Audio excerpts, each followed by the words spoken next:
EVM ధ్వంసం ఘటనలో PO APO suspension. పిన్నెల్ని arrest చేయాలంటే ఈసీ సీరియస్. ఆ దృశ్యాలు ఈసీ నుంచి బయటకు వెళ్ళలేదు. రాష్ట్ర ప్రధాన ఎన్నికల అధికారి ముఖేష్ కుమార్ మీనా ఏమంటాడు? ఈవీఎం ధ్వంసం ఘటనలో పీఓ ఏపీఓ సస్పెన్షన్ అయ్యారు.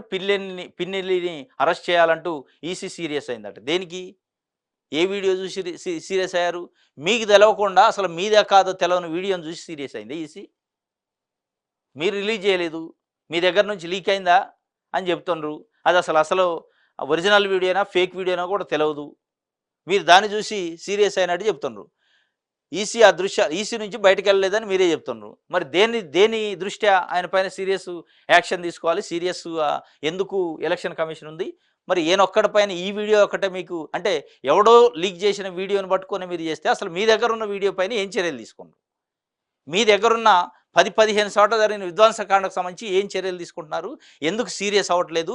ఈ ఒక్క ఇష్యూ పైనే ఎందుకు సీరియస్ అవుతున్నారు అనే దానిపైనే ఎలక్షన్ కమిషన్ CEO పైన అనేక రకాలైన అనుమానాలు ఉన్నాయి.